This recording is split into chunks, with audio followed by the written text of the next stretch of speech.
Seluruh lelaki di muka bumi membawa senjata-senjata mereka. Mereka berperang di sana memperebutkan emas itu. Dan Nabi melarang jangan umatnya terlibat dalam peperangan itu.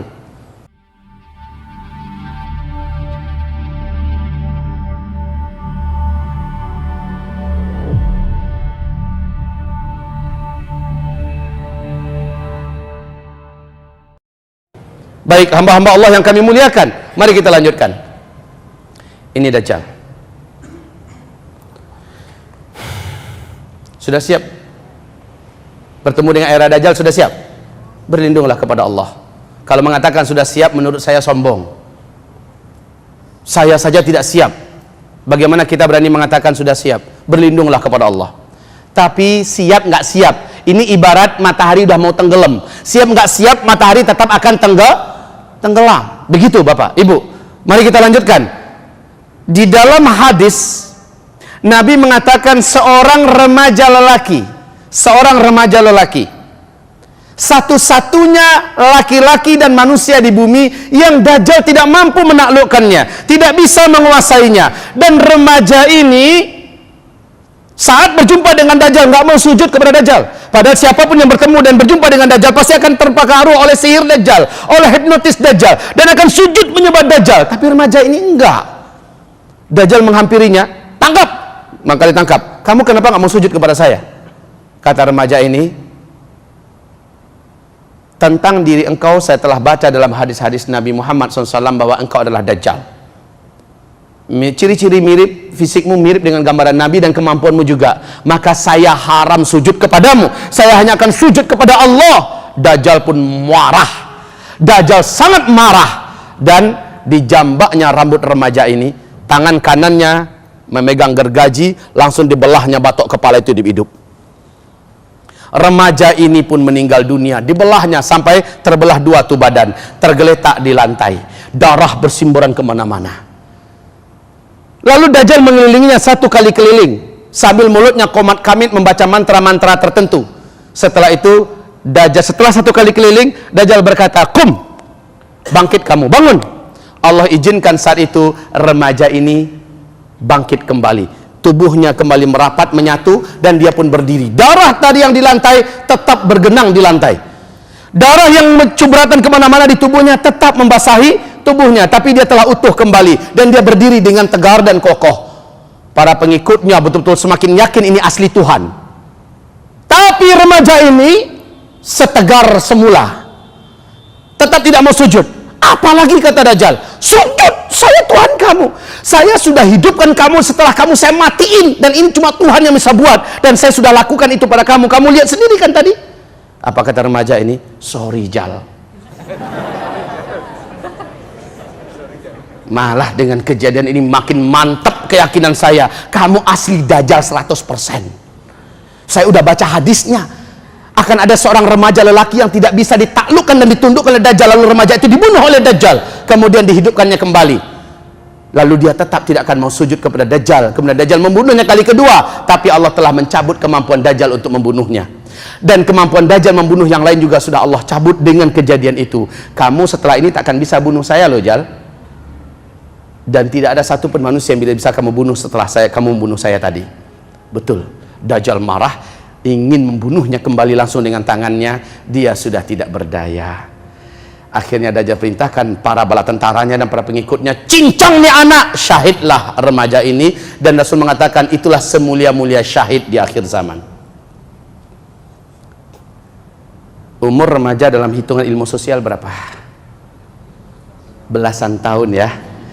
12, 13, 14, 15, 16. Ini yang disepakati oleh para pakar dan ahli-ahli ilmu sosial.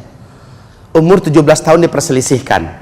Tapi saya minta gabungin aja deh ke umur 17, 12, 13, 14, 15, 16, 17, 7 tahun. Maaf, 6 tahun. Mau dengar kabar tahun 2004 apa yang terjadi di TV-TV Arab, dan itu bisa buka di YouTube. Di TV-TV Arab diberitakan bahwa seorang bayi laki-laki telah terlahir di negeri Arab, di Palestina. Seorang bayi laki-laki lahir di Palestina. Dan dialog ini masih ada di Qatar TV di YouTube, yang langsung saya sendiri menyaksikannya. Silahkan nanti saja dilihat bagaimana ketika dialog itu terjadi, bayi ini saat baru lahir dapat berbicara dengan bahasa Arab fasih, fusha. Tapi hanya satu kali. Setelah dia bicara begitu, dia kembali normal seperti bayi-bayi pada umumnya. Apa yang dikatakan oleh bayi ini? Tahun berapa tadi? 2004. Apa yang dikatakan oleh bayi ini? Ana rajulun sayaqtuluni dajjal wala yaqtulu ba'di ahadan abada. Silakan terjemahkan. Simple. Ana, ya kan bisa tuh.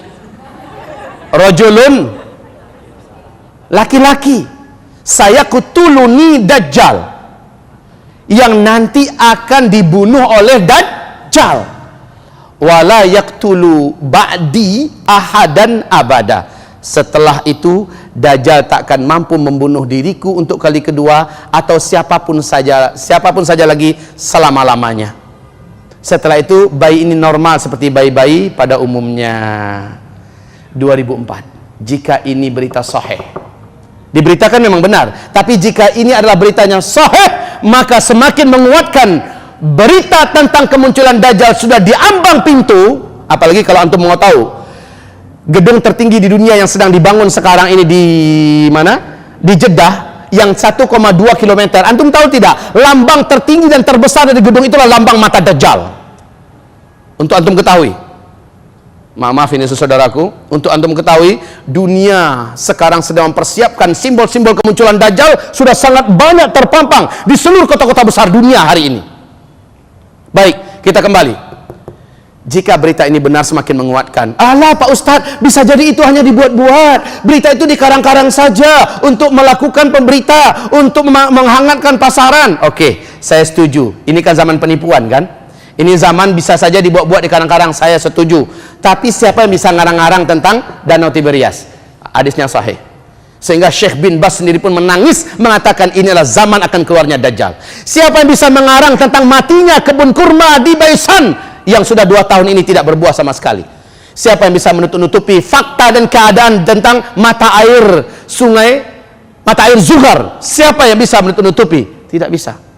Mungkin ada di antara kita berkata begini, Pak Ustadz, saya kalau hanya dengar berita dan cerita begini, bukan tipenya saya orang yang mudah percaya Pak Ustadz. Baiknya saya lihat langsung dengan mata kepala saya, baru saya percaya.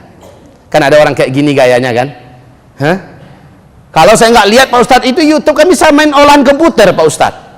Berita kan bisa saja di karang-karang. Ada orang yang suka ngeyel kayak gini. Ya udah, kita cari jalan damai aja. Buat paspor. Benar. Buat paspor. Terus ngapain? Saya beliin tiket PP, pergi ke Israel sana. Uang kantong saya kasih bersih untuknya cukup $1.000. Tapi hotel di sana saya yang bayarin. Hotel di sana selama 3 hari 3 malam saya bayarin.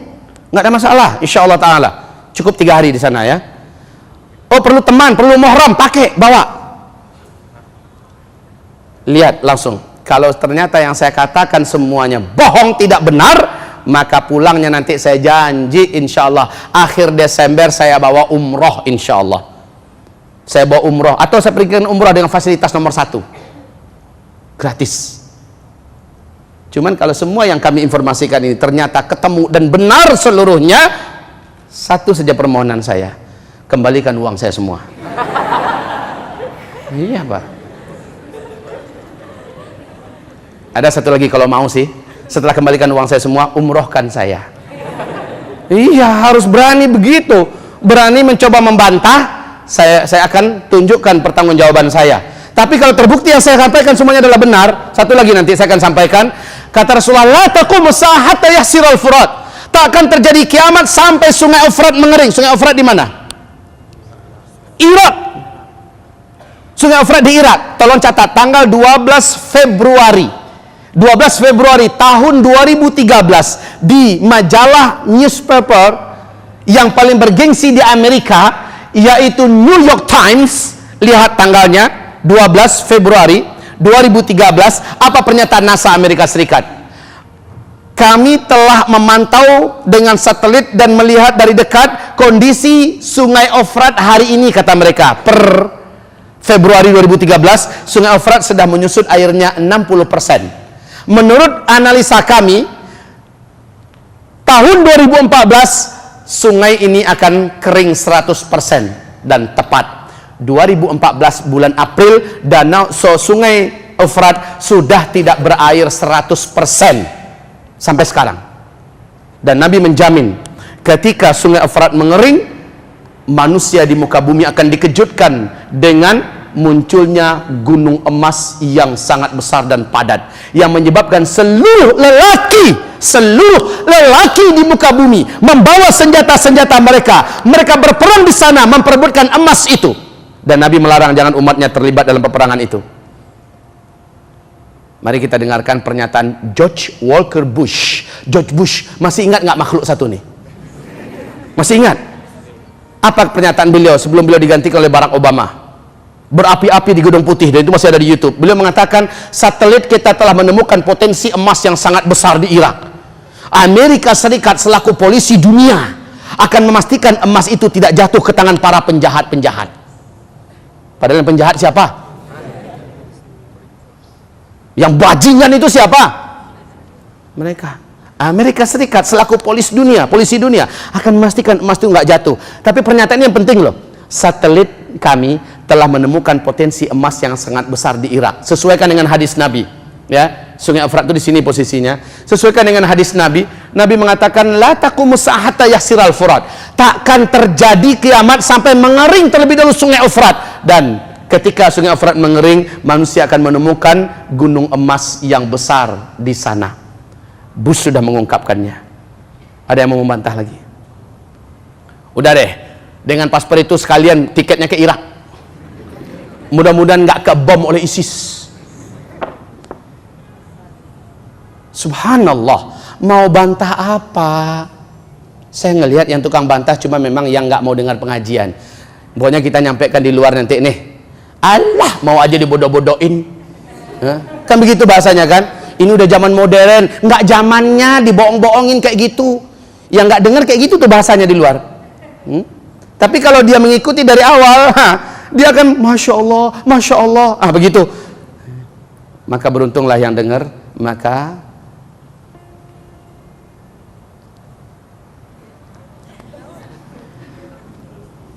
dari tadi saya ngomong nggak ada yang nawarin minum lah Pak Ustaz. Kata beliau, silahkan Ustaz. Kalau menurut orang Padang, dijulu sama koka jatuh. Diginiin dulu baru jatuh. Ya. Oke, makasih Pak. Bismillah.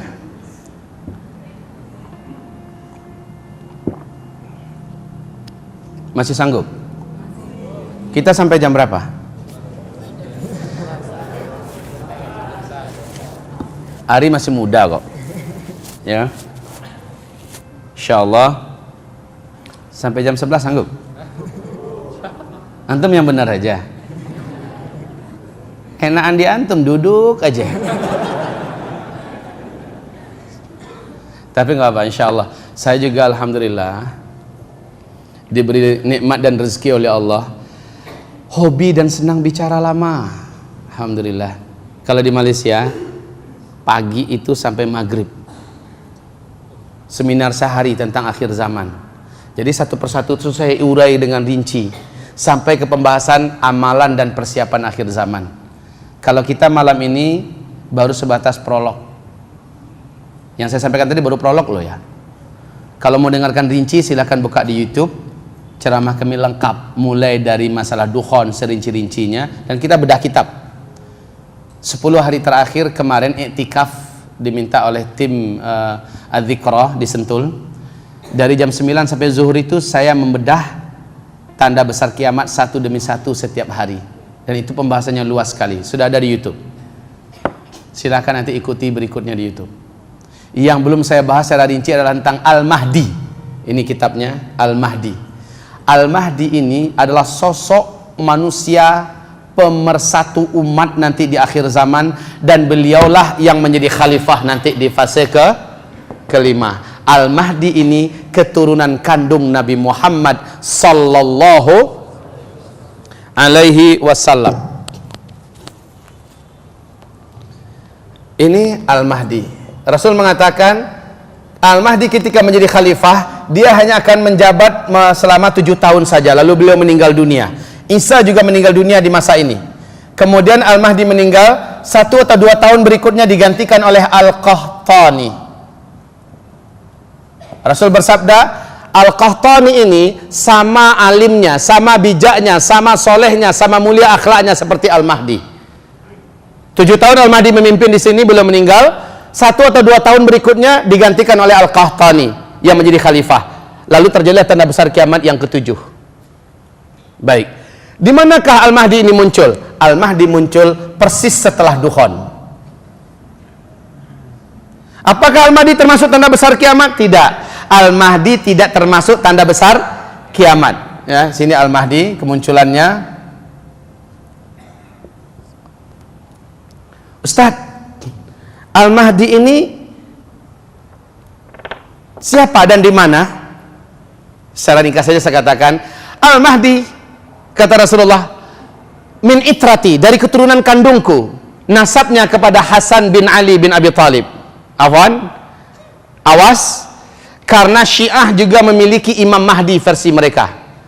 Dan Imam Mahdi mereka adalah dari Husain bin Ali menurut Syiah. Tapi di buku-buku induk mereka menggambarkan kemunculan Al-Mahdi mereka itu seperti monster. Ketika Al-Mahdinya muncul, Al-Mahdinya langsung menuju ke Madinah, menghidupkan Abu Bakar dan Umar untuk disiksa sampai hari kiamat. Lalu menghidupkan Bunda Aisyah untuk dirajam karena itu adalah wanita terlaknat pelacur. Ya. Kemudian dia akan meratakan Masjid Nabawi. Itu di buku-buku induk Syiah ya. Dia akan meratakan Makkah Al-Mukarramah, Masjid Nabawi, Ka'bah Al-Mukarramah, lalu memindahkan tanah suci ke Qum dan Karbala. Kemarin saja mereka sudah mulai haji di Karbala, lihat ya? Akan dipindah oleh Al-Mahdinya. Seluruh masjid-masjid Sunni satu muka bumi akan diratakan Al-Mahdi dan bala tentaranya dengan tanah, dan semua Sunni yang tidak mau bergabung dengan Syiah disembelih. Monster itu. Alhamdulillah Al-Mahdi versi ini hanya karangan daripada ulama-ulama mereka dengan hadis-hadis palsu buatan mereka. Ini tidak akan pernah wujud selama-lamanya. Al-Mahdi menurut versi Ahlus Sunnah wal Jamaah seperti Ali bin Abi Thalib berkata ketika dia sedang memegang pundak anaknya Hasan bin Ali. Anakku ini, kata Ali bin Abi Thalib, di tangannya akan bersatu kalimat kaum muslimin ketika kalimat mereka pecah. Dan itu terjadi ya, ketika dia menyatukan kaum muslimin dengan cara memberikan amanah kepemimpinan kepada Muawiyah bin Abi Sufyan, lalu satulah kalimat kaum muslimin kembali. Satu. Yang kedua, dari tulang sulbinya nanti di akhir zaman akan muncul seorang lelaki pemimpin umat yang di tangannya akan keadilan kembali, di tangannya kesejahteraan akan wujud. Dia bernama dengan nama nabi kalian, itu Muhammad, dan nama ayahnya sama dengan nama ayah nabi kalian, Abdullah. Yushbihu nabiyukum, yushbihu nabiyakum fil khuluqi wala yushbihuhu fil khalq. Mirip dengan nabi kalian akhlaknya, tapi tidak mirip fisiknya dan bentuknya. Mau tahu bentuk Al-Mahdi? Al-Mahdi itu kata Rasulullah, alis matanya lengkung seperti bulan sabit. Enggak seperti ini alis Jet Li nih, lurus. Hidungnya, tulang hidungnya itu mancung dan lurus. Hidung-hidung level-level gini nih nggak laku jadi Al-Mahdi. Ya. Bibir atas dengan bibir bawahnya sama seimbang tebalnya dan indah. Giginya rata. Nggak ada yang boneng ke depan, lari ke belakang. Jarak satu gigi dengan gigi yang lain dapat dimasukkan satu benang. Jadi nggak begitu rapat. Warna kulitnya coklat kehitam-hitaman. Nah, ini masuk sekitar sedikit. Ya, rambutnya pirang. Bukan pirang karena ya, rambutnya pirang. Bahu kanan dengan bahu kirinya, dadanya bidang, bahunya lebar. Dan ada bulu rambut di dadanya, jenggotnya tebal, hitam sampai ke dada, jenggot teroris. Tidak terlalu tinggi dan juga tidak pendek, kata Rasulullah. Dia tidak fasih melafazkan huruf ra, nggak fasih. Dan munculnya nanti di depan Ka'bah. Jadi ngaku Al-Mahdi di Medan kemarin itu bukan ya. Saya adalah Al-Mahdi, baiatlah pada saya, boleh bagikan nomor rekening. Yang berbaiat nomor rekeningnya sekian, jumlah angkanya sekian. Itu tuyul, itu bukan Al-Mahdi. Begitu juga yang ngaku-ngaku Al-Mahdi, maaf, yang apa, yang di Malaysia ngaku sebagai Al-Mahdi, bukan. Karena ada seorang penyanyi, pemain satu grup dengan Raihan, masih ingat, dari Malaysia. Saya waktu ngisi di Kuala Lumpur, jam setengah 12 Pak selesai, lalu diajak ngobrol lebih jam 12, makan sampai jam setengah 1. Habis itu saya pulang ke hotel dalam keadaan udah ngantuk berat, udah mau tidur Pak, kamar saya diketukin. Pak Kiai, Pak Kiai, tengah malam, saya lihat jam, udah hampir jam 1, ini orang siapa? Saya katakan, siapa? Saya Pak Kiai, boleh masuk tak? Saya lihat intip, orang. Saya katakan, ada apa? Masih belum buka pintu ya. Ada hal yang sangat mustahak nak saya sampaikan Pak Kiai, penting sangat, malam ni saja.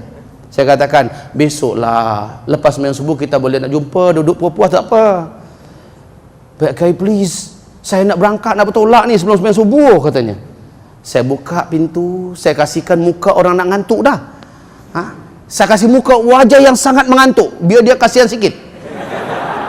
Sebaik pintu saya buka, mata saya macam tu melihat, dia tak ada iba sikit pun. Dia pun langsung masuk. Waduh, kata saya, ni orang tega amat. Amat aja enggak saya tega ini. Lalu, Pak Kiai, minta maaf, saya dah mengganggu Pak Kiai. Ini memang bukan waktu nak berkunjung, tapi apa boleh buat, sebelum sembahyang subuh saya dah wajib bertolak Pak Kiai. Ada perkara yang sangat besar yang ingin saya diskusikan dengan Pak Kiai. Boleh, sahabat. Apa nak awak diskusikan dengan saya? Pak Kiai, saya ikut pengajian. Dalam pengajian saya kat Malaysia ni lah, katanya kan, bahawa Al-Mahdi itu munculnya dari orang Melayu kita. Waduh, ini dia nih masalahnya. Ternyata dia ikut halaqah pengajian itu. Kemudian hilang ngantuk saya. Saya pergi kamar mandi, saya cuci habis. Ulangi balik, awak cakap apa tadi? Dia ceritakan, saya sampaikan hadis-hadis tentang Al-Mahdi. Diciumnya tangan saya, dipeluknya saya, terima kasih Pak Kiai, udah selamatkan akidah saya. Udah selamatkan akidah saya. Berarti dia diajak, digiring untuk meyakini Al-Mahdi itu munculnya nanti dari kita. Dari kita orang lah. Saya katakan tidak. Dia muncul di Mekah, di depan Ka'bah, antara rukun Hajar Aswad dengan makam Ibrahim. Di situ dia akan ditangkap oleh kaum muslimin dan dipaksa untuk mau menerima baiat. Dipaksa loh kalimatnya, karena dia menolak. Dia nggak nyangka kalau dirinya lah yang akan menjadi Al-Mahdi, persis kayak Nabi Musa nggak menyangka kalau dia akan diangkat menjadi nabi. Seperti Nabi Muhammad juga nggak nyangka kalau dirinya dinobatkan oleh Allah sebagai nabi dan rasul. Padahal secara karakternya, persis kata Nabi, akhlaknya mulia, seakhlak mirip dengan akhlak saya. Dan dia nanti dibaiat oleh umat di saat seumur saya, diangkat oleh Allah menjadi nabi dan rasul. Berarti umur berapa beliau? Umur 40 tahun. Saat beliau ditangkap oleh orang-orang beriman di depan Ka'bah untuk dibaiat, dia menolak. Beri saya waktu, maka dia pun di malam harinya bermunajat kepada Allah. Fayuslihuhullahu fi lailah. Allah islahlah keadaannya, Allah perbaiki hatinya, Allah mantapkan jiwanya, Allah ilhamkan kemampuan kepadanya, sehingga besok hari dia mantap dan dia pun menerima untuk dibaiat. Itulah baiat pertama yang akhirnya mendengar orang beriman satu bumi, serentak orang beriman berduyun-duyun menuju ke sana menjadi bala tentara Al-Mahdi. Disinilah perjuangan menuju khilafah akan dimulai yang sesungguhnya. Subhanallah. Ciri-ciri fisik tadi mungkin bisa dibuat-buat di zaman yang super canggih sekarang. Tapi kalau di Mekah bagaimana caranya? Bisa juga direkayasa. Tapi yang nggak bisa direkayasa, kata Rasulullah, menjelang Al-Mahdi keluar, ada tanda-tanda yang nggak bisa ditutup-tutupi juga, nggak bisa dibuat-buat. Apa itu? Salju sudah turun di Arab. Sudah berapa tahun ini salju turun di Arab? Setiap musim dingin saljunya akan menyelimuti mulai dari Tabuk Sekarang sudah mulai masuk Mekah ya. Kemarin alhamdulillah di bulan Ramadan saya umrah dengan nikmat dan izin dari Allah. Haji juga saya berangkat. Sekarang itu di Mekah saya kaget, sudah ada danau yang bergelimang dengan air. Ya danau juga pasti air lah. Ya, ada danau yang berisi air penuh. Subhanallah, saya kagum. Ada foto saya dan ada video saya. Di belakang saya sungai, Pak, di Mekah. Pernah dengar nggak ini? Sungai mengalir sekarang di Mekah. Saya sampai gemetar lutut saya. Dan saya berikan komentar dalam video itu. Lihat, lihat wahai umat Islam. Ya, sayangnya belum sempat saya upload ke YouTube saya, di Uzma TV saya. Itu ya Allah kaum muslimin. Bagaimana sahabat saya Ustaz Zakaria berikan kepada saya di bulan November, Desember, itu salju sudah mulai menyelimuti Mekah. Subhanallah. Ini gambaran Nabi. Ketika Al-Mahdi nanti muncul, dia akan muncul saat itu Mekah dan sekitarnya akan diliputi salju. Nabi bersabda, saat kamu mendengar Al-Mahdi sudah muncul, maka kamu wajib berbaiat kepadanya walaupun merangkak di atas salju. Nggak pernah-pernahnya Arab diturun salju, sekarang sudah. Berikut. Kemudian menjelang Al-Mahdi keluar, huru-hara merata di seluruh muka bumi. Sudah apa belum? Khususnya di Timur Tengah. Sudah apa belum? Jangan lagi ditanya dah masalah yang gitu-gituan. Semua kita tahu. Berikutnya, menjelang Al-Mahdi keluar, fitnah terjadi di negeri Syam. Fitnah inilah pembantaian, pembunuhan, penghancuran kota-kota dan negeri, peperangan demi peperangan di negeri Syam. Syam di mana? Syria, Palestina, Yordania dan Lebanon. Fitnah di Syam. Nah, ini dia. Disinilah Nabi memesankan dan menekankan dengan sangat kepada umatnya yang ada di muka bumi. Apa kata Rasulullah sallallahu alaihi wasallam? Badiru bil a'mali fitanan, badiru bil a'mali fitanan. Berlomba-lombalah kamu memperbanyak amal di masa-masa fitnah. Fitnah ya, fitnah. Di hadis yang lain Nabi mengatakan wal fitanu bisyam. Standar fitnah itu yang kamu harus saksikan adalah Syam. Ketika Syam penuh dengan fitnah, pembantaian, pembunuhan, peperangan, penghancuran negeri-negeri dan kota, pengusiran penduduknya dan pemaksaan untuk lapar dan murtad, saat itu terjadi di negeri Syam. Badiru bil a'mali fitanan. Berlomba-lombalah kamu memperbanyak amal soleh. Berlomba-lombalah kamu memperbanyak amal soleh. Stop amal salah. Berlomba-lomba banyak amal soleh. Sejak Maret 2011 sampai sekarang sudah lebih 5 tahun fitnah di Syam membara. Artinya kita sudah kebablasan waktu, sudah kelewat waktu 5 tahun untuk diisi dengan kepadatan amal. Kenapa Nabi menganjurkan memperbanyak amal di sini? Karena kejadian demi kejadian yang akan terjadi di masa yang akan datang itu naik terus dengan sangat tajam. Berbagai macam bencana, musibah, petaka demi petaka. Orang-orang yang imannya tipis akan berguguran, berjatuhan. Banyak yang murtad, apalagi ketika Dajjal keluar, dia sudah pasti akan menyembah Dajjal. Allah. Makanya Nabi perintahkan agar umatnya memperbanyak amal soleh. Startnya kapan? Sejak fitnah Syam.